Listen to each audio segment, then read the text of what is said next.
semana chegando e tá na hora de você maratonar várias séries. Então vou te dar uma dica. Se você quer aprender e refletir sobre as suas finanças, sobre a sua forma de administrar o dinheiro, enquanto você se diverte, uma dica valiosa é assistir o filme, um documentário da Netflix que se chama A Arte de Economizar. Ele foi lançado em 2022 em formato de reality show, em que 4 famílias americanas são acompanhadas durante um longo ano, cada família com o seu consultor específico e cada família com um tipo de problema diferente das outras. Tá achando que é só os brasileiros que têm problema com a educação financeira? Não é não, lá na gringa também o pessoal não tem educação financeira, inclusive nesse filme eles abordam. A população americana precisa realmente de se educar financeiramente para que as pessoas tenham tranquilidade. O consumo lá é muito excessivo e isso leva a vários problemas. Então vamos começar. Eu sou Manuela Lana, especialista em investimentos e trago aqui toda semana dicas práticas do meu dia a dia para que a gente tenha um caminho de sucesso financeiro, prosperidade, e é isso que a gente quer, não é mesmo? Se você gosta desse tipo de conteúdo, se inscreva aqui nesse canal que toda semana tem vídeos novos. E se você já é inscrito, meu muito obrigada. Não esquece de dar o seu like, por favor. Já dá agora para não esquecer. Gente, aqui tá derretendo. Eu acho que eu tô derretendo também. Então vamos embora logo pro conteúdo. Como eu falei, são 4 famílias americanas, cada uma com seus problemas. Eu vou tentar resumir, mas esse vídeo pode ficar grande. Se ficar, você acelera, mas não deixa de ver até o final, não. Foram muitas dicas bacanas dadas durante o filme, com muitas reflexões. E eu também faço aqui algumas reflexões e minhas considerações sobre o filme, mas eu vou resumir, vou falar de cada família em especial. A primeira a aparecer é uma moça de 27 anos que possui 2 empregos. Ela se chama Lindsay e ela não dá conta de pagar as suas contas. Ela tá sempre no vermelho, devendo um pouco além do que ela ganha com os 2 empregos. E também ela tem hobbies, ela é uma artista, ela gostaria de ganhar o dinheiro dela exercendo a arte dela. Então ela fala que ela vive de salário em salário. Quem se reconhece assim? Quem se reconhece já comenta aqui embaixo. Vive de salário em salário, não sobra nada, então a qualidade de vida dela é ruim e ela queria ter tranquilidade, além de poder, quem sabe, um dia trabalhar e ganhar dinheiro da arte dela. Ela não consegue pagar as contas dela, segundo ela, há 14 meses. Além disso, ela gostaria de ter benefícios que ela sofre de ansiedade e depressão e ela não tem um seguro-saúde. Ela gostaria de ter acesso a um seguro-saúde. A primeira orientação da consultora dela é que ela diminua as despesas com transporte, moradia e alimentação, que são as 3 maiores despesas de cada família. Dessa forma, ela vai ter um dinheiro de imediato, vai conseguir economizar e vai ter uma sobra de imediato que ela precisa, porque ela não dá conta de pagar as contas do dia a dia. Mas a consultora deixa bem claro que economizar tem um limite. Você não consegue fazer tanta economia, cortar tanto, porque você também precisa de qualidade de vida. Não adianta cortar demais. O que não tem limite são as suas possibilidades de ganho. Então a consultora orienta fortemente que ela comece a fazer renda extra e a partir dessa renda extra ela também comece projetos paralelos para que ela consiga ganhar a vida com a arte. Então uma ideia é, como ela gosta de cachorros, ela já foi passeadora de cachorros, a ideia para renda extra de imediato é que ela passeasse com o cachorro, como ela desenha bem. Ela desenhasse durante o passeio nos parques de cães, né? Ela desenhasse cachorros das outras pessoas e entregasse esse desenho, fizesse um desenho rápido, entregasse com seu telefone atrás e falando que ela fazia esse tipo de serviço. Em paralelo, ela já ia estruturando aquilo que ela gostaria realmente de fazer. Ela tinha um curso de costura, ela começou uma faculdade de design e moda, mas não finalizou. Mas ela é super talentosa como artista, desenha e pinta muito bem. É assim que ela gostaria de ganhar a vida dela. 3 meses se passaram e a Lindsay já começou a colocar em prática os conselhos da sua consultora. Reduziu as despesas e começou a passear com os cachorros e entregar os desenhos dos cachorros. Saiu do segundo emprego dela, que tinha um salário menor, ela trabalhava numa cafeteria, e apesar da redução da receita, sobrou tempo para que ela tocasse o projeto paralelo dela. Então, como ela já tinha muitos desenhos prontos, ela resolveu levar esses desenhos a uma gráfica, reproduziu esses desenhos em alta qualidade e começou a expor em feiras no final de semana, nos finais de semana. Foi muito interessante que ela conseguiu escalar a arte dela. Escalar é tudo aquilo que você não tem que despender energia e recurso a cada unidade daquilo que você oferece, daquele tipo de produto ou serviço que você oferece. Uma vez feito, você consegue replicar. Só com essa ideia dela, ela já conseguiu repor o valor do salário que ela tinha perdido com o segundo emprego e muito mais satisfeita trabalhando com aquilo que ela gosta. Continuou com os cachorros. Passado algum tempo, ela caiu em depressão. A coisa estava saindo muito bem, mas a mente não ajudou, ataques de ansiedade, depressão, ela ficou um pouco desanimada e voltou àquela questão que ela gostaria de ter os benefícios, porque ela não consegue tratar da ansiedade e da depressão, porque ela não tem acesso a um plano de saúde. Mas ela deu a volta por cima, a depressão passou, as contas chegaram e ela teve que dar o seu jeito, e com 6 meses já, né, de acompanhamento, a Lindsay já estava trabalhando em um projeto dela que ela conseguiu. Ela ofereceu por $3.500 de pintar um mural de um determinado estabelecimento, mas a partir dali o pessoal a via pintando, né, o mural, tirava foto, ela entregava cartão, então a coisa já foi crescendo. Com 6 meses a vida dela já tinha mudado, ela já estava muito mais feliz e muito mais segura, se sentindo repleta de oportunidades, e a consultora a orientou. Então, nesse momento, a partir dali, como ela já estava com bastante contatos e já fazendo serviço para as outras pessoas, que ela abrisse uma PJ, uma pessoa jurídica, para que ela economizasse nos impostos, mas também que se profissionalizasse, se mostrasse de forma mais profissional para o seu público. No começo de tudo, Lindsay achava que ela não estava pronta para exercer aquilo que ela mais gostava e foi com medo mesmo. E ao final de 1 ano do acompanhamento, Lindsay estava trabalhando só com a sua arte, estava ganhando mais dinheiro, ela não tinha nenhuma economia.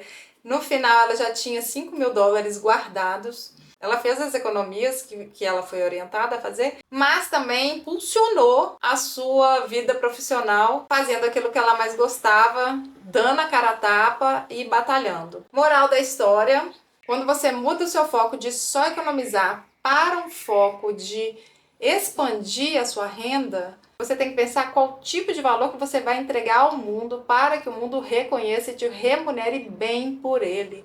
Então, sim, você expande a sua mente, você cresce pessoal e profissionalmente. Segunda história muito bacana também é a de um jogador de futebol americano que aos 21 anos estava no auge da sua carreira, jogando por times muito famosos, tendo uma renda anual de R$1.600.000. Ele, como a história de muitos jogadores, inclusive aqui do nosso país, um atleta que veio de uma família humilde e ascendeu profissionalmente e financeiramente de forma muito rápida, e da mesma forma que veio esse dinheiro, em menos de 1 ano ele só tinha R$280.000. Foi aí que ele percebeu que ele tinha que dar um jeito de economizar esse dinheiro. Ele comprou casa para ele comprou casa para a mãe, ele viajou com a família, ele comprou diversas joias, só andava com marcas caras. Rapidamente o dinheiro dele foi embora. E ele só pensava em jogar e ganhar mais dinheiro e nunca pensou em investir aquilo que sobrasse. Até que um dia ele quebrou o pé e ficou afastado dos jogos e ficou vivendo só com o resto do dinheiro que tinha, que eram R$280.000. Ele começou a se preocupar. Ele tinha que fazer esses R$280.000 render até que ele se recuperasse e conseguisse achar um novo time que o aceitasse. Foi então que o consultor Ross Mack, que também tem uma história de vida um pouco parecida com o do Tess, veio de família humilde, do subúrbio americano, mas ele, desde os 18 anos, começou a investir em ações e aos 31 anos ele já se considerava independente financeiramente, os seus filhos também. Ele fez questão de deixar isso claro, que os filhos dele iam ser independentes financeiramente. E esse consultor, ele falou que uma coisa interessante, que a aposentadoria do atleta começa a ser planejada desde o primeiro dia que o atleta participa profissionalmente de alguma competição e ele é escalado para algum time. A vida financeira do atleta, ela ascende até os 30 anos e a partir daí começa a decair. Então tem que ter um planejamento de aposentadoria. Não adianta só ganhar e gastar tudo. A pegada de Rosmac com o Tess foi de ensiná-lo a investir. Já que ele já tinha um dinheiro e ele não sabia investir, então o Rosmac ensinou a ele a investir, mas coisas simples, comprando ETFs da S&P 500 e da Nasdaq. ETF, se você não sabe, assiste aqui que eu já fiz um vídeo sobre ele. Então, além de investir, é tentar voltar a jogar, a trazer renda para dentro de casa. No começo, o Tess ficou hesitante, ficou com medo de perder o dinheiro, porque era a única coisa que ele tinha, já que ele não estava trabalhando nem treinando. E começou devagarzinho, começou a entender como funcionava, mas tinha medo de aportar o dinheiro. E num dos encontros, o Ross o encorajou e falou que mais importante que o tanto que ele vai colocar por mês, que é importante, sim, mas a constância. Isso que vai fazer a diferença. Todos os meses se planejar, já fazer uma programação de forma que automatize esses seus aportes e no final das contas só vai crescer o bolo. Mas Tess começou pouquinho, ele colocava $1.000 a cada mês, mas ele foi vendo o dinheiro crescendo sem ele fazer nada, ele se animou e no próximo encontro ele já estava colocando $5.000. Nesse meio tempo também ele foi chamado para participar de uma seleção de jogadores para o Chicago Bears, mas ele não foi selecionado para o time profissional e ele ficou no time de treinamento. Mas ele tinha uma renda semanal de $10.000, que não era garantido e eles podiam dispensá-lo a qualquer momento, mas já tinha uma renda de $10.000. Foi quando, passado um tempo, ele teve a oportunidade de fazer um jogo no time profissional e por conta do resultado dele nesse time profissional, ele foi contratado para um outro time onde ele ia ser profissional ganhando $25.000 por semana. Nesse momento ele já tinha aprendido a investir, ele já estava seguro e olha que bonito. Ele quis passar para a comunidade dele, para os outros atletas, mas também para os meninos, né, que vieram da mesma origem que ele veio.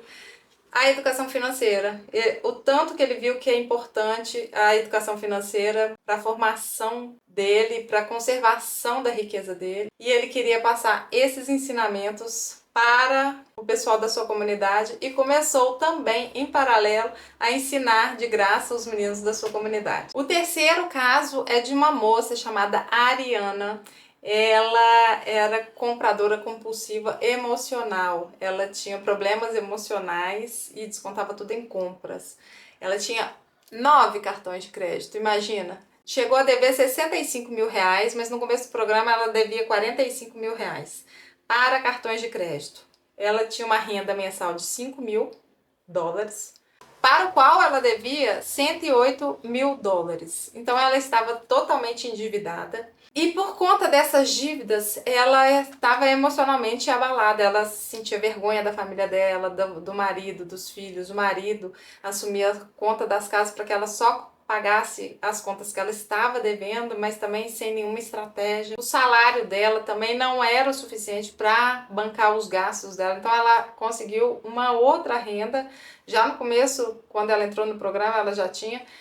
No final das contas, ela tinha $380 mensais para investir. Ela estava desesperada, você vê assim a cara de tristeza da pessoa. Com 2 filhos pequenos, ela comprava demais da conta. Aí ela chegou a comentar que ela foi a um banco, fez um empréstimo único, grande, quitou todos os cartões de crédito. Ficou mais fácil dela cuidar dessa dívida, mas o que aconteceu? Os cartões que antes estavam bloqueados porque o limite estava estourado, o limite voltou novamente e ela voltou a gastar tudo de todos os cartões de crédito. Quando apareceu a consultora Tiffany, que também foi uma pessoa super endividada, que conseguiu sair das dívidas e atingiu a sua plenitude financeira e começou a ensinar outras pessoas a também chegar nesse ponto. E a primeira coisa que ela fala para pessoas emocionalmente abaladas e compradoras compulsivas é que antes de se comprar é necessário fazer essa pergunta: eu preciso? Eu amo isso? Eu gosto disso? E eu quero isso? O preciso é aquilo que vai trazer segurança e saúde para você e a sua família. E o eu amo é aquilo que você vai pensar assim: se eu fosse uma pessoa muito rica, se eu chegasse agora com muito dinheiro, qual a primeira coisa que eu faria? É o seu sonho, é aquilo que está dentro do seu coração que você quer realizar para você ter uma vida boa. As coisas que você gosta te trazem uma alegria que dura pouco, duram alguns meses. E o eu quero é uma satisfação momentânea, não traz nem alegria. Então, o eu gosto e eu quero deixa de lado e dá prioridade para o eu preciso e eu amo. Além disso, ela ensina que é o básico do básico que tem que ser feito: orçamento, economia, investimento e buscar renda extra. E focar no que você precisa e no que você ama. Ela ensina também uma outra técnica. Assim que seu salário chega, que a sua renda chega, você divide, no caso dela que estava devendo, em 5 partes. Em 5 partes que vai ser dividido da melhor forma que caiba dentro da sua estrutura familiar, da sua estrutura de vida. Mas uma parte necessariamente tem que ser para ir quitando suas dívidas. A segunda parte, gastos com a casa. A terceira parte, os gastos pessoais, e a quarta e a quinta parte vão para a poupança, sendo que uma é reserva de emergência, eu super concordo, todo mundo tem que ter uma reserva de emergência, e a outra poupança sonho, e eu também concordo demais. Inclusive, a minha estratégia de investimento é ter a reserva de emergência, a minha liberdade financeira e a poupança sonho. E isso tudo concomitantemente na medida do possível, mas a reserva de emergência e a liberdade financeira são as minhas prioridades. Então, como ela tinha muitas dívidas, ela tinha baixa autoestima, morria de vergonha da família dela, esses sentimentos negativos acabavam por prejudicá-la na administração do seu dinheiro. Ela usava o dinheiro como forma de compensar esse vazio que ela tinha, comprando coisas desnecessárias, e o cartão dela só ia lotando, a fatura ficava lotada. Então, entre as dicas, fazer comida em casa, que inclusive tem uma alimentação mais saudável, economizar dentro do possível no veículo. O veículo dela já era bem velho, era 2004, ela morria de medo de o veículo estragar, e se estragasse ela ia ficar na mão e ela precisava dele para trabalhar. E economizar também na moradia, na medida do possível, tentando fazer todos os serviços em casa, sem chamar nenhum profissional, sem chamar ninguém que te ajude. E aí ela foi seguindo os passos, né? Foi seguindo as orientações da consultora dela e foi ganhando segurança, e foi ganhando e foi crescendo realmente. Aí, passados os meses, você via que ela ia quitando a dívida e estava construindo a sua reserva de emergência, até que, por fim, o carro dela quebra. O que ela tanto temia quebrou.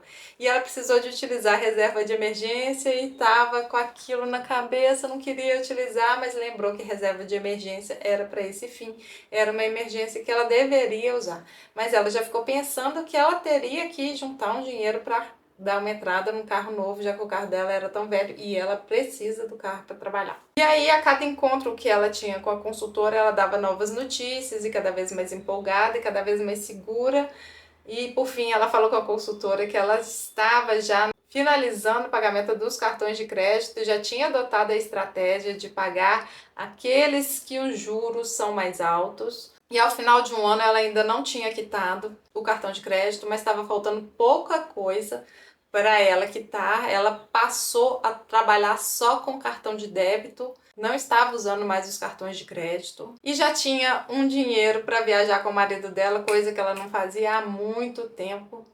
Tudo isso por conta de um planejamento financeiro seguido à risca, com muito zelo, muito cuidado, mas que a deixou mais segura, mais tranquila e com uma sensação de vencedora. O dinheiro pode ser usado para construir ou para destruir a nossa vida financeira, e basta você fazer a sua escolha. Você quer que destrua ou você quer que edifique a sua vida financeira? A escolha é sua. Por fim, o último casal, nesse caso é um casal, Kim e John. O John é um engenheiro que perdeu o emprego durante a pandemia. A Kim começou o seu negócio via internet. Ela era psicoterapeuta e coach de empoderamento feminino. E o negócio dela estava crescendo, a empresa dela estava crescendo, então eles decidiram que o John ia ser o pai do lar, ia cuidar das crianças e da casa, e ela ia dar atenção à sua empresa, que estava crescendo exponencialmente. A cada ano, o faturamento dessa empresa dela duplicava, às vezes até triplicava. Então tinha realmente um grande potencial. Mas isso causava nela um certo desconforto, que ela queria acompanhar o crescimento das crianças, ela se sentia distante das crianças. E o John também um pouco desconfortável porque ele assumiu a casa, mas não contribuía financeiramente. Então eles decidiram que unir forças e queriam traçar um plano de aposentadoria para daqui a uns 5, 6, 7 anos, o que fosse possível. Mas como a renda deles crescia bastante, o consumo crescia na mesma proporção, eles não conseguiam guardar dinheiro nenhum. Eles tinham uma despesa mensal para uma família de 4 pessoas, sendo 2 crianças pequenas, de $13.000, o que é considerado muito alto. O consultor deles foi um rapaz, que eu esqueci o nome, mas ele é conhecido como Mr. Money Mustache, um engenheiro que se aposentou aos 30 anos, guardando durante toda a sua vida profissional 50% da renda que ele ganhava. A essência dele é viver uma vida simples, uma vida que você seja feliz, que você aproveite a vida, mas aproveite momentos e não só coisas materiais. Então tenha uma vida simples que te exige menos recursos, te exige menos tempo para administrar tanta coisa. E você vai conseguir se aposentar mais cedo porque a sua despesa também vai ser menor. E eu também concordo com esse princípio de frugalidade, né? Você vive uma vida mais simples, uma vida mais barata, não é deixar de ter conforto, não. Tenha o seu conforto, mas quanto mais simples, menos peso você carrega e mais cedo você vai conseguir se aposentar. Eles buscaram esse consultor que tinha essa história de vida também. Tá vendo como se encaixa? Cada consultor se identifica com o seu cliente e eu acredito fortemente nisso, nessa questão da identidade, né? Como se fosse um terapeuta. Você tem que se identificar com aquela pessoa para você entregar a sua confiança, para que você confie realmente nessa pessoa. Eu sei que em 2 meses eles já conseguiram diminuir a sua despesa de 13 mil para 10 mil, poupando 3 mil. Essa poupança eles estavam julgando na poupança para a liberdade financeira. O Mr. Money Mustache tem um número mágico que ele fala que para que você atinja a sua liberdade financeira, para que você consiga manter o padrão de vida que você quer, você tem que ter 25 vezes o seu custo anual investido. Por exemplo, se você gasta no ano 100 mil reais, você tem que ter, para começar a viver de renda, mantendo o mesmo padrão de vida, 2,5 milhões investidos, a princípio. E então ele orientou que eles fizessem uma projeção, guardando esses $3.000 por mês, em quanto tempo eles conseguiriam se aposentar.